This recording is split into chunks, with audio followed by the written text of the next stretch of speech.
اعوذ باللہ من الشیطان اللعین الرجیم بسم اللہ الرحمن الرحیم الحمد للہ رب العالمین الصلاة والسلام علی اشرف الانبیاء والمرسلین وعلی آلہ طیبین طاہرین المعصومین الذین اذہب اللہ عنہم الرجس وطہرہم تطہیرا اما بعد وحق المسؤول ان اعطى فاقبل منه بالشکر والمعرفت بفضلہ وان منع فاقبل عذرہ۔ عزیزان محترم، رسالۃ الحقوق حضرت امام زین العابدین علیہ الصلاۃ والسلام کی ایک نہایت گراں قدر حدیث ہے کہ جس میں امام زین العابدین علیہ الصلاۃ والسلام انسان پر 51 حقوق کو بیان کر رہے ہیں کہ جنہیں ادا کرنا انسان پر یا واجب ہے یا مستحب ہے۔ ہم اس حدیث کو آپ کی خدمت میں بیان کر رہے تھے اور آج آپ کی خدمت میں 47ویں حق کو بیان کریں گے۔ کل جو آپ کی خدمت میں حق بیان ہوا سائل سے متعلق، اسی حق کا جو تتمہ یا اسی حق کا جو تکمیل ہے وہ اس 47ویں حق میں بیان کی گئی ہے کہ جس میں مسئول کا حق بیان کیا گیا ہے، یعنی وہ شخص جس سے سوال کیا جا رہا ہے۔ ایک سائل ہے، ایک مسئول ہے۔ سائل سوال کرنے والے کو کہتے ہیں، مسئول وہ شخص ہے کہ جس سے سوال کیا جا رہا ہے، جس سے پوچھا جا رہا ہے، جس سے طلب کیا جا رہا ہے، جس سے تقاضا کیا جا رہا ہے۔ اس مسئول کا کیا حق ہے؟ وحق المسؤول، امام زین العابدین علیہ الصلاۃ والسلام یہ فرما رہے ہیں کہ مسئول کا حق یہ ہے، ان اعطا، اگر اس نے عطا کر دیا، فاقبل منہ بالشکر، تو انسان اس سے اس عطا کو، اس بخشش کو لے، قبول کرے شکر کے ساتھ، یعنی اس کا شکریہ ادا کرے اور شکریہ ادا کرتے ہوئے اس چیز کو اس سے وصول کرے۔ والمعرفت بفضل، اور اس کے اس فضل کی معرفت رکھتا ہو کہ اس شخص نے اس مشکل وقت میں میرے سوال کا جواب دیا اور مجھے وہ چیز عطا کر دی جو میں اس سے تقاضا کر رہا تھا۔ بس اس کی معرفت ہونی چاہیے کہ یہ شخص کو معمولی آدمی نہیں ہے جس نے اس مشکل وقت میں میری مشکل کشائی کی ہے، میری حاجت روائی کی ہے، لہٰذا مجھے اس کا احسان مند ہونا چاہیے، مجھے اس کا شکریہ ادا کرنا چاہیے، مجھے اس کے فضل کی معرفت ہونی چاہیے کہ یہ بہت ہی بافضیلت انسان ہے۔ لیکن اگر وہ مسئول مجھے نہیں عطا کرتا، وَإِن مَنَعَ، یعنی مجھے انکار کر دیتا ہے، تو یہاں میری ذمہ داری یہ ہے، اس کا حق میری گردن پر، جو سوال کر رہا ہے اس کی گردن پر، اس مسئول کا یہ حق ہے، فَقْبَلْ عُذْرَهُ، کہ اس کے اس عذر کو، اس کی اس وجہ کو، جس وجہ سے وہ مجھے عطا نہیں کر رہا، مجھے اس وجہ کو اس سے قبول کر لینا چاہیے، مجھے سماجت نہیں کرنی چاہیے، مجھے اس کا جو ہے وہ انکار کرنے پر اسے برا بھلا نہیں کہنا چاہیے۔ پس درواقع ہم یہ کہہ سکتے ہیں کہ 46واں حق جو سائل سے متعلق کل ہم نے آپ کی خدمت میں بیان کیا، اور 47واں حق جو آج آپ کی خدمت میں مسئول سے متعلق بیان کر رہے ہیں، یہ دو حقوق درواقع ایک دوسرے کے جو ہے وہ لازم و ملزوم ہیں، ایک دوسرے کی تکمیل کرتے ہیں، ایک دوسرے کو سہارا دیتے ہیں، ایک دوسرے کی وضاحت کرتے ہیں، ایک دوسرے کے بغیر ادھورے ہیں یا نامکمل ہیں۔ بس اگر دیکھا جائے تو وہ شخص جو سوال کر رہا ہے، جسے سائل کہا جائے، تو قرآن مجید میں بھی سورہ النحل کی آیت نمبر 43 میں ایک سائل کا ذکر ہے۔ خداوند متعال اس سائل کو یہ کہہ رہا ہے، فَاسْأَلُوا أَهْلَ الذِّكْرِ، کہ تم سوال کرو ان افراد سے جو اہل ذکر ہیں، جو جانتے ہیں، ان سے سوال کرو۔ اب یہاں یہ سائل ہے جسے سوال کرنے کا خداوند متعال حکم دے رہا ہے، یہ سائل وہ سائل ہے کہ جو علمی اور اعتقادی مسائل میں گرفتار ہو چکا ہے، علمی اور اعتقادی مشکلات میں مبتلا ہو چکا ہے، اور ان مشکلات کے حل کے لیے، ان مسائل کے حل کے لیے اسے کسی مسئول کی ضرورت ہے جو اس کے سوال کا جواب دے اور اس کی علمی اور اعتقادی مشکلات کو حل کرے۔ تو خداوند متعال یہاں کہہ رہا ہے فَاسْأَلُوا أَهْلَ الذِّكْرِ، کہ ان افراد سے سوال کرو کہ جو ان علمی اور اعتقادی مشکلات کا حل جانتے ہیں،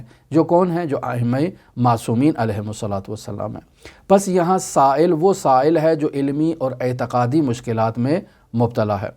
لیکن کیا یہاں سائل وہ سائل بھی ہے کہ جو مادی مشکلات میں مبتلا ہے؟ یعنی فَاسْأَلُوا أَهْلَ الذِّكْرِ، اے وہ شخص جو فقیر ہے، اے وہ شخص جو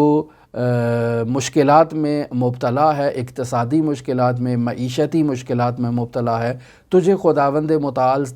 یہ حکم دے رہا ہے کہ فَاسْأَلُوا أَهْلَ الذِّكْرِ، تو اپنی ان اقتصادی اور معیشتی مشکلات کے لیے ان افراد سے سوال کر کہ جو تیرے سوال کی اجابت کر سکتے ہیں، جو تجھے جواب دے سکتے ہیں۔ بس یہاں اگر یہ سائل یہاں فَاسْأَلُوا أَهْلَ الذِّكْرِ میں عمومیت رکھتا ہو، یعنی اس سائل کو بھی شامل ہے جو علمی اور اقتصادی اور اعتقادی مشکلات میں مبتلا ہے، اور اس سائل کو بھی شامل ہے جو اعتقادی مشکلات کے ساتھ ساتھ جو مالی مشکلات میں بھی مبتلا ہے۔ بس اگر آیت کو دونوں سائلوں کے بارے میں لیا جائے تو یہاں تفصیل بھی بیان کی جا سکتی ہے، یعنی ایک نظریہ یہاں یہ قائم کیا جا سکتا ہے کہ فَاسْأَلُوا أَهْلَ الذِّكْرِ سے مراد صرف وہ سائل ہے کہ جو علمی اور اعتقادی مشکلات میں مبتلا ہے۔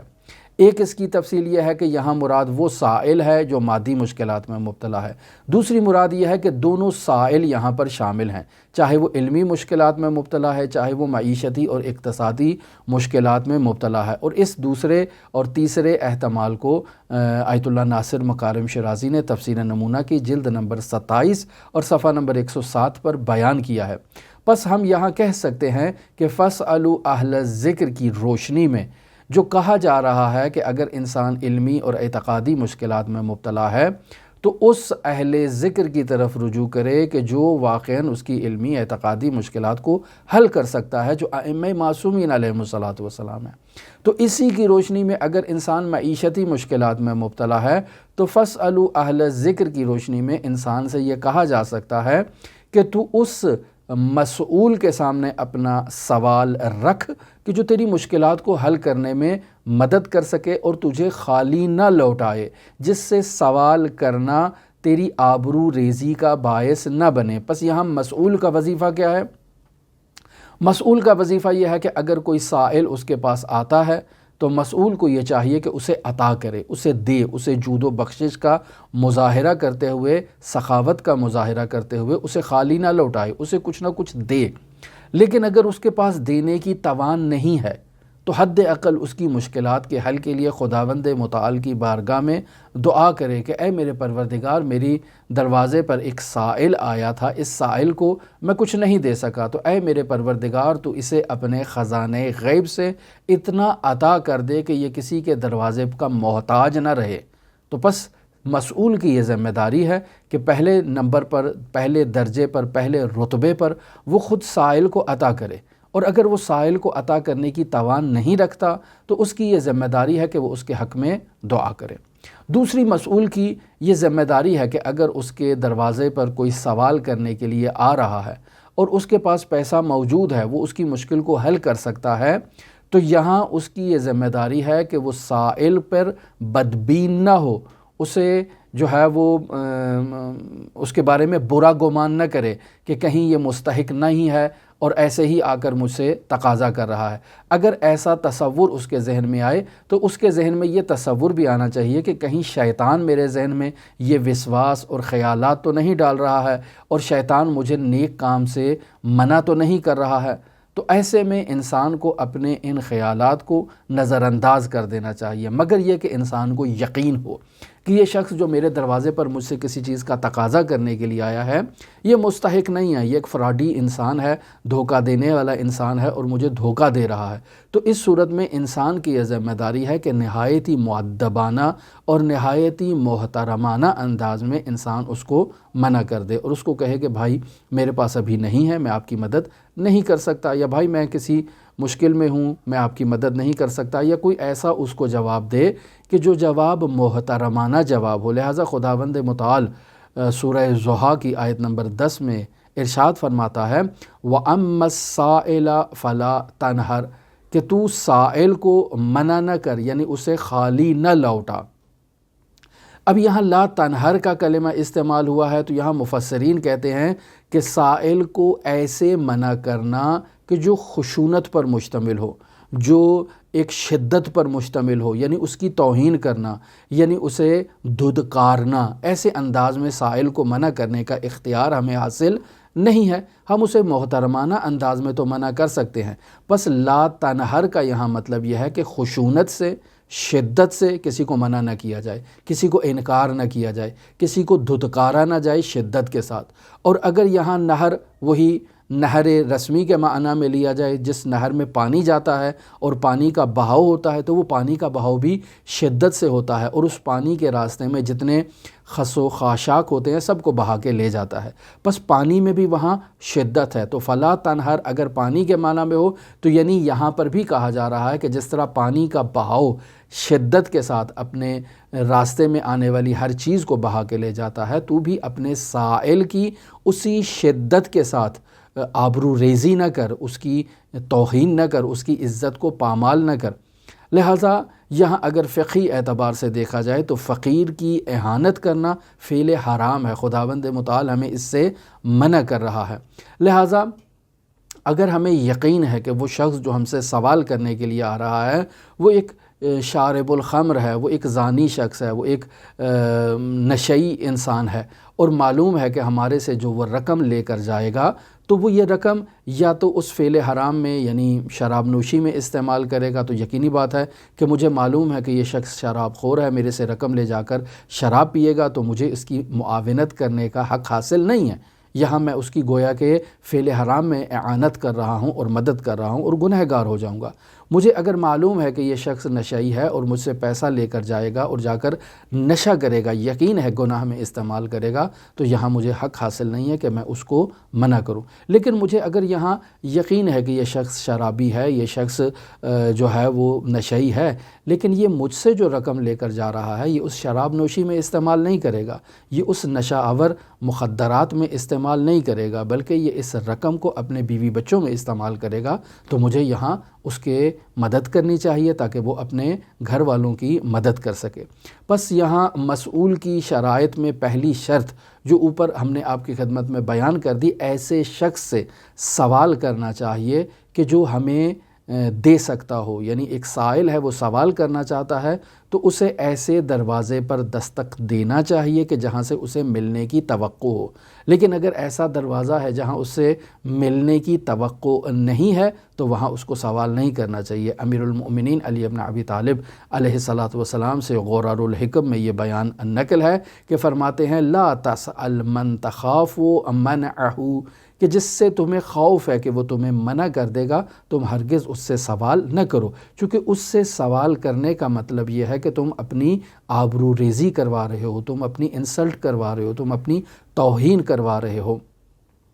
لہٰذا وہ شخص کہ جس سے سوال کرنے سے انسان کی عزت نفس پامال نہ ہو، مجروح نہ ہو، انسان ایسے شخص سے سوال کر سکتا ہے۔ یہاں میں آپ کی خدمت میں 3 عدد واقعات 3 معصوم ہستیوں سے بیان کروں گا۔ سائل آتا ہے حضرت سید الاوصیاء امیر المؤمنین علی بن ابی طالب علیہ الاف و تحیت و ثنا کی بارگاہ میں، اور ایک ایسے زمانے میں آتا ہے کہ حضرت سید الاوصیاء خلافت کے منصب پر فائز ہے، خلافت ظاہری کے منصب پر فائز ہے، اور آ کر حضرت سے کہتا ہے کہ میں 3 دردوں میں مبتلا ہوں۔ مجھے جسمانی طور پر بھی درد ہے، یعنی بیماریوں میں مبتلا ہوں، میں درد فقر میں مبتلا ہوں، یعنی میں فقیر ہوں، اور درد جہل میں مبتلا ہوں، یعنی جاہل ہوں۔ امیر المومنین اس کو کہتے ہیں کہ اگر تو 3 دردوں میں مبتلا ہے تو تجھے کسی طبیب کی طرف رجوع کرنا چاہیے۔ یہ شخص کہتا ہے کہ یا امیر المومنین مجھے آپ سے اچھا طبیب نہیں ملا۔ اگر جسمانی درد کو دیکھا جائے تو آپ طبیب ہیں، میرے جسمانی درد کا علاج کر سکتے ہیں۔ اگر میرے جہل کے درد کو دیکھا جائے تو آپ عالم ہیں، میری جہالت کو برطرف کر سکتے ہیں۔ اور اگر میرے فقر کو دیکھا جائے تو آپ کریم ہیں، مجھے عطا کریں گے تاکہ میرا جو فقر ہے وہ برطرف ہو جائے۔ تو حضرت سید الاوصیاء خادم کو حکم دیتے ہیں کہ اسے بیت المال سے 3000 درہم عطا کر دیا جائے۔ اب خادم آتا ہے، 3000 درہم اس کو عطا کرتا ہے، تو حضرت سید الاوصیاء اسے کہتے ہیں کہ دیکھو 1000 درہم تم نے اپنی بیماری کے علاج پر لگانا ہے، 1000 درہم سے تم نے اپنی جہالت کا خاتمہ کرنا ہے، اور 1000 درہم تم نے اپنے فقر کے خاتمے کے لیے کوئی روزگار شروع کر لو، کوئی کاروبار شروع کر لو، کسی ایسی جگہ پر لگاؤ تاکہ تمہارا فقر برطرف ہو جائے۔ بس 3000 درہم دیے 3 بیماریوں کے علاج کے لیے۔ دوسرا واقعہ ہے حضرت امام حسن مجتبیٰ علیہ آلاف و تحیت و ثنا کا۔ امام حسن مجتبیٰ کے سامنے ایک شخص آتا ہے اور امام کے سامنے زمین پر بیٹھ کر اپنی انگلی سے کچھ لکیریں کھینچنا شروع کر دیتا ہے، اور امام اس کو دیکھ رہے ہیں کہ یہ کیا کر رہا ہے۔ در واقع وہ زمین پر اپنی انگلی سے تحریر کرتا ہے کہ میں ایک مشکلات اقتصادی میں اور معیشتی میں مبتلا ہوں، یعنی میرے پاس کچھ نہیں ہے، کوئی ایسی چیز میرے پاس گھر میں نہیں ہے جسے میں فروخت کروں اور اسے فروخت کر کے درہم حاصل کر سکوں اور اس درہم سے میں اپنی دوسری ضروریات زندگی کو پورا کر سکوں۔ اور پھر لکھتا ہے کہ آپ میری ظاہری کیفیت کو اور حالت کو مشاہدہ کر رہے ہیں، اور اس سے آپ میری بات کی صداقت کو جان سکتے ہیں اور بھانپ سکتے ہیں۔ پھر یہ لکھتا ہے کہ میرے پاس صرف عزت بچی ہے اور اسے ابھی تک میں نے کسی کے سامنے فروخت نہیں کیا۔ آج میں آپ کے سامنے اپنی عزت لے کر آیا ہوں تاکہ اسے آپ کے سامنے بیچ دوں، چونکہ مجھے آپ بہت ہی اچھے خریدار نظر آئے ہیں۔ امام حسن مجتبیٰ اس کی اس تحریر کو جو وہ اپنی انگشت سے اور اپنی انگلی سے زمین پر لکھ رہا تھا، اسے مطالعہ کرنے کے بعد امام حسن مجتبیٰ اپنے خادم سے کہتے ہیں کہ ہمارے گھر میں کتنا مال موجود ہے؟ خادم کہتا ہے کہ 12000 درہم گھر میں موجود ہیں۔ امام کہتے ہیں کہ سب لے آؤ اور لا کر اس شخص کو دے دو۔ اب وہ خادم نہایت ہی تعجب کرتا ہے کہ 12000 درہم کو معمولی رقم نہیں ہے، ساری امام کہہ رہے ہیں کہ اس کو دے دو، لہٰذا امام کہتے ہیں کہ دے دو اس کو، اور وہ خادم آتا ہے 12000 درہم اس شخص کو عطا کر دیتا ہے جو زمین پر تحریر کر کے امام سے مطالبہ کر رہا تھا۔ اب جب اس کو رقم مل جاتی ہے اور وہ جا رہا ہوتا ہے تو امام پیچھے سے آواز دیتے ہیں اور اس سے عذر خواہی کرتے ہیں کہ میرے پاس اس سے زیادہ اس وقت موجود نہیں تھا، تم ایک ایسی حالت میں میرے پاس آئے ہو کہ جس حالت میں میرے پاس صرف یہی رقم موجود ہے جو تمہیں عطا کر رہا ہوں، لہٰذا اگر کسی ایسے وقت میں تم میرے پاس آتے جب زیادہ مال موجود ہوتا تو میں اس 12000 درہم سے بھی زیادہ تمہیں عطا کرتا، اور یہ بات بھی جان لو کہ تم نے اپنی عزت نہیں بیچی ہے میرے آگے۔ اور اس طرح سے امام کریم امام حسن مجتبیٰ نے اس سائل کو خالی نہیں لوٹایا بلکہ اس کی حاجت روائی کر دی۔ تیسرا واقعہ جو 2 مختلف نقل کے ساتھ پہنچا ہے حضرت امام حسین ابن علی علیہ آلاف و تحیت و ثنا سے متعلق ہے۔ سائل آتا ہے امام حسین کی بارگاہ میں، ایک ایسے وقت میں آتا ہے کہ امام حسین علیہ السلام سفر سے ابھی واپس لوٹے ہوتے ہیں، دروازے پر دستک دیتا ہے اور امام سے تقاضا کرتا ہے کہ میں فقر میں مبتلا ہوں، میری مدد کریں۔ امام قنبر سے کہتے ہیں کہ کیا موجود ہے ہمارے پاس؟ تو قنبر کہتا ہے کہ آپ کے مکہ سے جو سفری اخراجات تھے اس سے کچھ رقم موجود ہے۔ یہاں اختلاف ہے، بعض تعبیرات میں ہے کہ 200 درہم امام کو اس نے کہا کہ موجود ہیں، بعض تعبیرات میں اس نے کہا کہ 4000 درہم میرے پاس موجود ہیں۔ امام نے کہا کہ سب لا کر اس کو عطا کر دو۔ تو اب وہ قنبر جاتا ہے، وہ رقم لے کر آتا ہے، امام کے سامنے رکھتا ہے، امام ایک رومال میں اس کو لپیٹ کر دروازے کے اوپر سے اسے عطا کر دیتے ہیں۔ وہ سائل اس رقم کو لے لیتا ہے، وصول کر لیتا ہے اور پھر بعد میں گریہ وزاری کرنا شروع کر دیتا ہے۔ امام حسین علیہ السلام اس سے سوال کرتے ہیں کہ تم گریہ کیوں کر رہے ہو، تم کیوں رو رہے ہو؟ تو وہ کہتا ہے کہ مجھے اس بات پہ گریہ آ رہا ہے، اس بات پہ میں رو رہا ہوں کہ کیا یہ کریم ہاتھ بھی قبر کے نیچے چلا جائے گا؟ اس بات پر مجھے افسوس ہو رہا ہے اور گریہ کر رہا ہوں۔ تو یہاں انسان اس سائل سے کہہ سکتا ہے کہ اے سائل، تجھے معلوم نہیں ہے کہ یہ ہاتھ صرف قبر میں نہیں جائے گا بلکہ قبر میں جانے سے پہلے اس ہاتھ سے وہ انگوٹھی چور جو انگوٹھی چھیننے کے لیے آیا اور انگوٹھی کو لوٹنے کے لیے آیا، وہ اس ہاتھ سے انگوٹھی کو لینے کی خاطر انگشت مبارک کو بھی قطع کر دے گا اور قلم کر دے گا۔ وہ شخص جو آزار بند لوٹنے کے لیے آیا اور اس لوٹنے کے چکر میں اس نے امام حسین علیہ السلام کے دست مبارک کو بدن اطہر سے اس بے دردی کے ساتھ قطع کیا اور جدا کر دیا، تو امام حسین علیہ السلام کی سخاوت بھی مشاہدہ فرما لے۔ ہماری دعا ہے کہ خداوند متعال ہماری اس گفتگو کو اپنی بارگاہ میں قبول و مقبول فرمائے اور حضرت صاحب العصر والزمان کو ہم سے راضی و خوشنود فرمائے۔ نہایت شکریہ، جزاکم اللہ۔ اللہم صلی علی محمد و آل محمد وعجل فرج قوائم آل محمد۔